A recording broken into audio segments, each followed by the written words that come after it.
I hope you all are having a wonderful day this beautiful Sunday. Hope you can all get out and enjoy the weather. I wanted to refine my definition for freedom. I find that most people have a real problem with that word. But I want to start here. So you can't actually define words unless there's social commitment to the definition.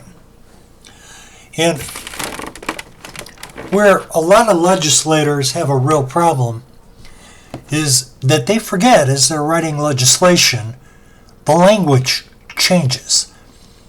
Language is a living, breathing thing. It grows, it changes. As stated earlier, definitions are based on usage. A wonderful example of this that everybody can relate to is the term race. Now, taxonomically, so as we're speaking in scientific terms, there's only one human race. That race is sapient. We're all sapient. It doesn't matter what our skin color is. It doesn't matter what our theistic beliefs are. And for those of you who don't know what theistic means, just interchange it with the word religion. There are subtle differences, but I don't want to get into them right now. So, we use race to define ethnicity, we use race to define religion, we use race to define skin color. The problem is that that's not what it defines. Unfortunately, because of usage, because we all have decided this is what race is going to mean now, we all use race that way. So the language has evolved. As opposed to the taxonomic term, which is meant to describe a particular genetic structure coupled with certain physical traits, which are osteotraits, they're not melanomic traits, so they have nothing to do with your skin color. But here we are. Another great example is the term idiot. Today we use the term idiot to describe somebody who is intellectually deficient. However, from the Old Greek, the term idiot actually meant that you don't vote, which I guess if you have the option of voting and you don't vote, I guess I can see how that could be idiotic or low intelligence. Nonetheless, the term's meaning has evolved. It's changed. So, most people like to define freedom as the right to do anything you want. That's a really bad definition. And let's take a look at why it's bad. So if we're allowed to do anything we want, that means that we're also allowed to not live up to our responsibilities. Okay, so we're allowed to do anything we want. We decide that we want to have sex. Well, a possible consequence of sex is children. If we decide we're allowed to do anything we want, the child mortality rate is going to be 100%. And the reason for that is that we just won't take care of our children. We don't want to take care of them, we're not going to do it. But now here's the thing. We made a conscious choice to have sex, understanding the possibility that we would sire children. Once we sire children, I don't know. I feel like you sire them, you have a responsibility for them. Now, that responsibility could be that you give your child up for adoption. If that's what you choose to do, great. It shows a level of maturity. It shows that capability, that understanding. I am not capable of taking care of this child, so I have to give it up. You are free to make that choice. Once you exercise that freedom, that child is no longer yours. You have no say on how it develops. You have no say on how it grows. You have no say on what its philosophy is. You have no right to observe those evolutions that child is going to go through. Let's also put it into the context of consent. If you're free to do whatever you want, sexual assault is acceptable. But is it? I mean, I understand now, particularly in places like Texas, Louisiana, and Florida, you're working to make women become property through legislation. Yes, it was that way millennia ago. It went through changes because of trade, believe it or not. In the Eastern cultures, women played a much larger role than they did in the Western cultures. And even in some of the Western cultures, I believe it's Boudicca or Boudicca, who's a queen in on the British island. Many of the greatest Persian emperors, many of the shahs that governed the Persian Empire and drove it to, or at one time it was the largest empire on earth, with the exception of the Mongols. The Mongols were always the largest empire, geographically. So,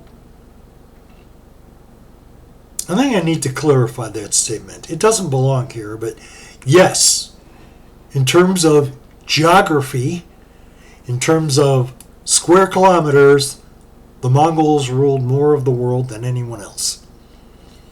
And yeah, the Mongols had queens.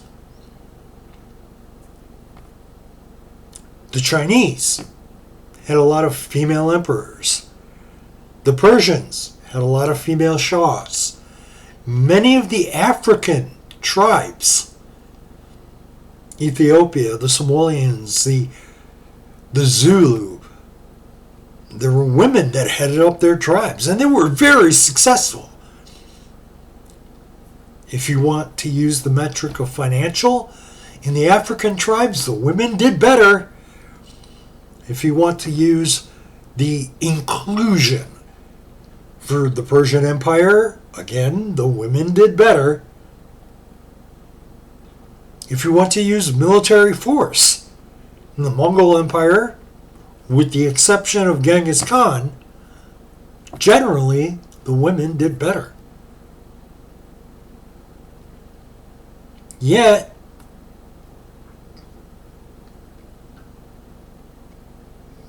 start by taking away their reproductive rights. The next step is decriminalizing domestic violence. The step after that is decriminalizing sexual assault. But that's neither here nor there. I don't want to have that discussion right now. We should. That's an important discussion to have. But now is not the time. The way that we define freedom, I find, is really lacking.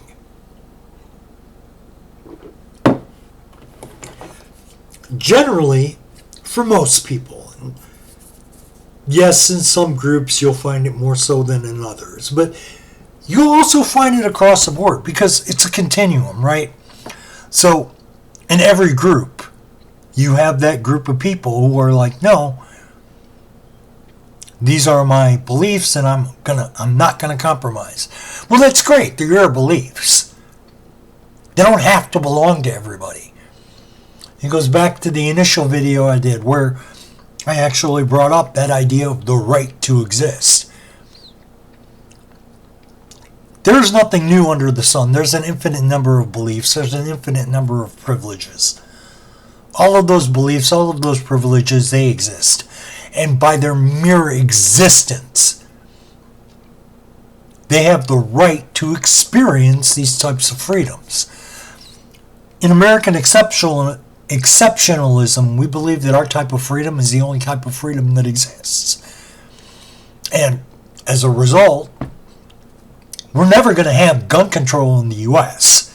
You can look at what happened in the aftermath of Sandy Hook to prove that. All of the people that set up the conditions to allow Sandy Hook were reelected. And after that election, you should have known there's never going to be gun control in the U.S. Right? You look at... I lost my train of thought. It derailed. They called off the search for survivors.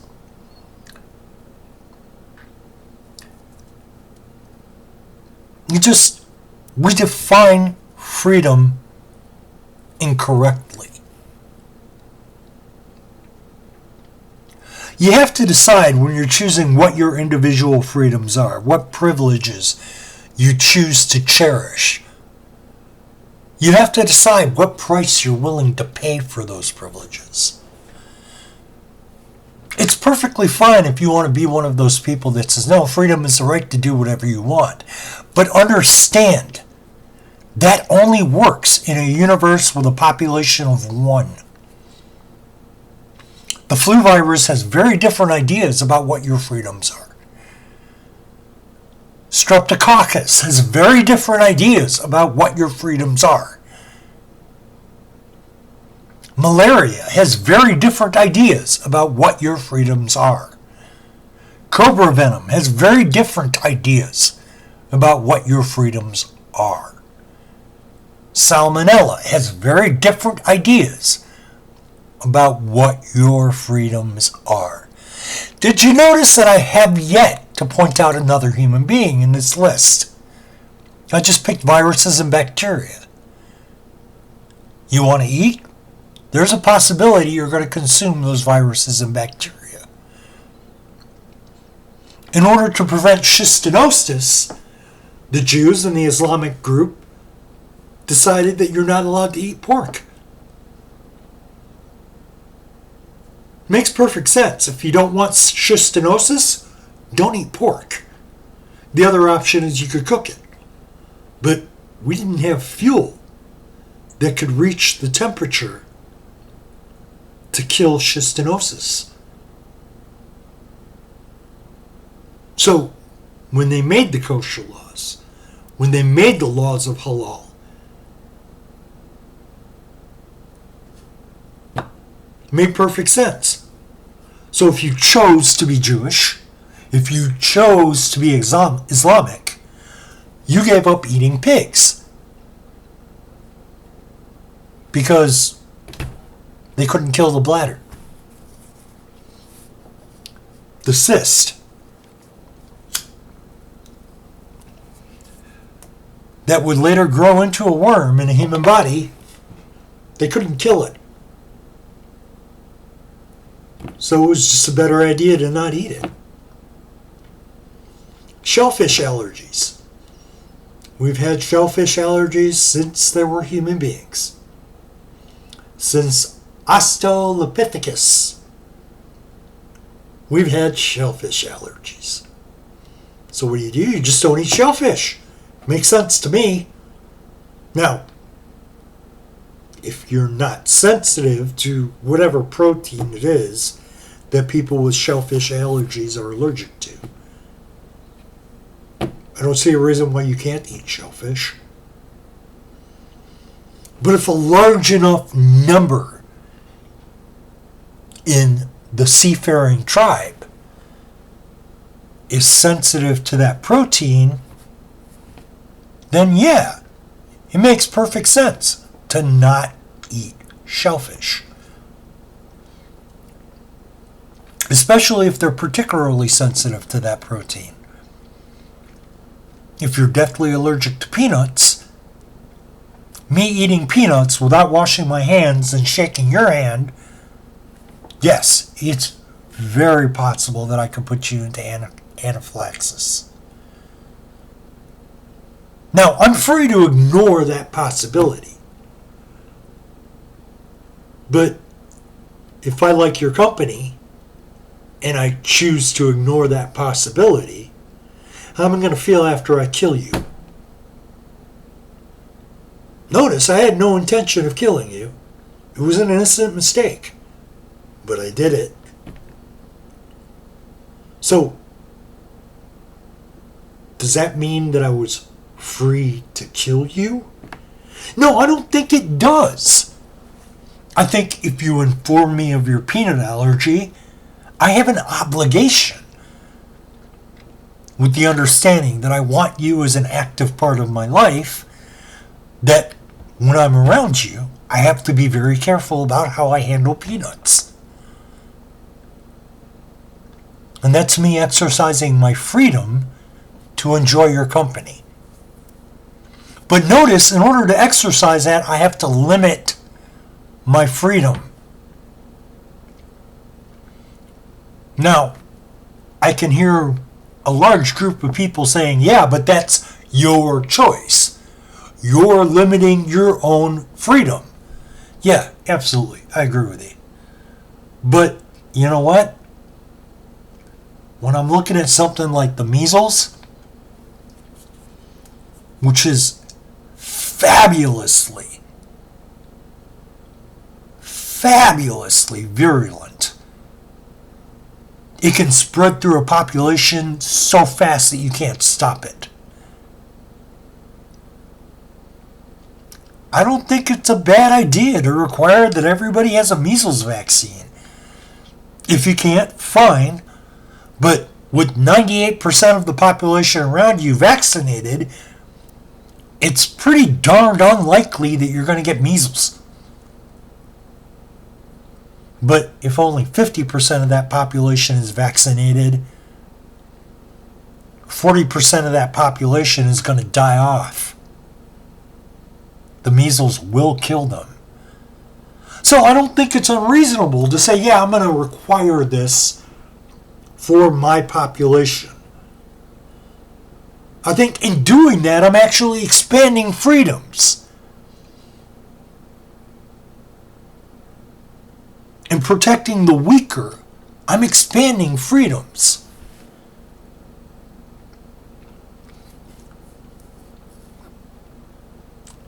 I try very hard to live by, and I try to keep reminding myself often. I'm not very good at it, but I really, really, from the core of my existence, try to remember that if we lose any one of us, we are all diminished. It's interesting, I read a paper which said that we can't understand the evolutionary purpose of grandparents. Well, I mean, the obvious thing is they're great babysitters. But the reality is I'm in my 50s, and I can't babysit a small child anymore. I don't have it. I can't keep up. And then you could also go, well, you know, their wisdoms, their life experiences. I know people in their 80s who their experiences don't stack up to mine. But I do know that at some point they had to solve problems that I don't know how to solve. We keep talking about the loss of skills. Well, we didn't actually really lose those skills. We just put ourselves in a position where we didn't need those skills anymore. But we always forget with new technologies that it's a series of bricks, right? So you look at all of the hard drive technologies, they're all magnetic. You can take it all the way back to reel-to-reel tapes or the mercury switches in the very first computers, in the partially built Babbage engine, the difference engine that Babbage almost built. That magnetic field, those technologies that existed before. Do we still need those types of magnetic technologies? No, the SSD has changed that. The ability to actually control properties like quantum spin changed it. We don't need those technologies anymore. But we got a huge sunspot coming up, and there's nothing we can do to stop it. There's nothing that we can do to harden our equipment. Before we get those SSDs back up and running, that magnetic technology will be ready to work. That old generation, the old Gen Xers, and the surviving baby boomers that actually built those magnetic drives, it'd be nice to have them around when that sunspot finally hits, because they can start us back up again where we can't. We don't have the skills anymore. Or we could just say they cost too much and then kill them off. We're free to do that. But is that really freedom? Yes, at some point we'll get all that technology back up and running again. And we'll do it in the modern, with the newer technologies. It's a question of how long it takes. If they're around, it takes a lot shorter time. But they have to be free to live in order to do it for us. So let's take a look at the way we define freedom. Let's be very sensitive about the fact that the definition we give it today in 20 years is no longer going to apply because of the way the words change. And let's actually exercise freedom. Right, so let's actually look at, all right, so this decision has this set of consequences. Am I willing to pay those consequences?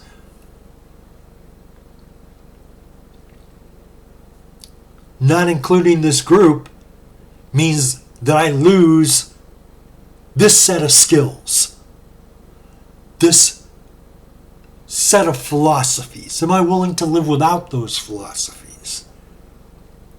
Let's take a look at what it actually means to be free. And I don't mean, oh, I can do whatever I want. I mean, let's actually think about what freedom actually means.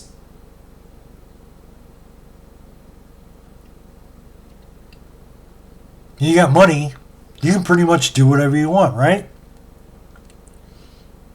Yeah, that's true. You can. Until you have the French Revolution.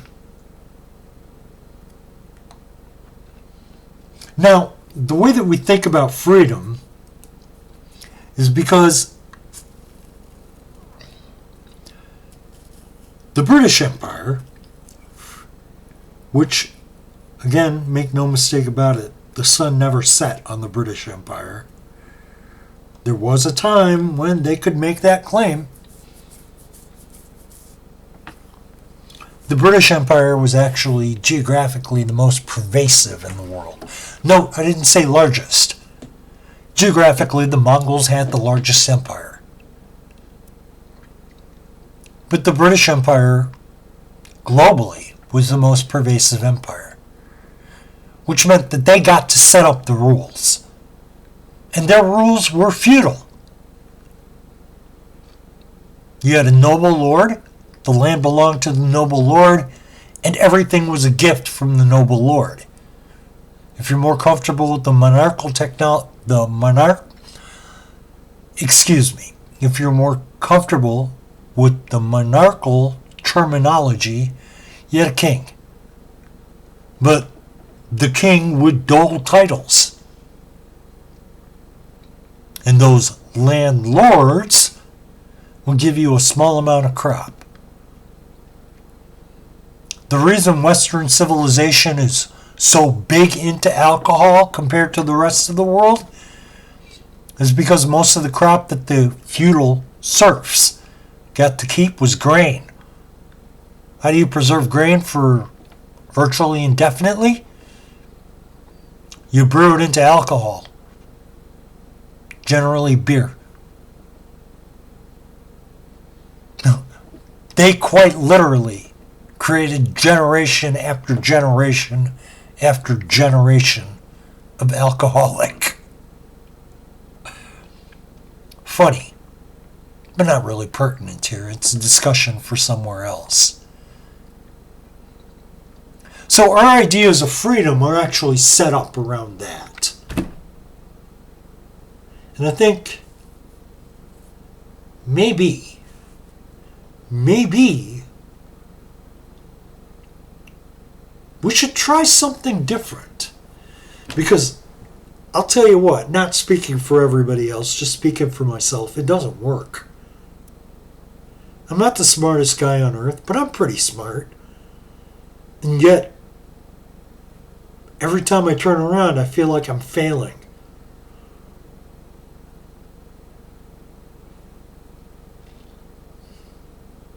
So, I don't know. Maybe think about what you think freedom is. Put your thoughts in the comments. Let me know. Tell me what your thoughts are. I still like my definition best. It's the best one that I've ever heard. It accounts for the consequences of the choices you make. Freedom is the right to choose your own chains.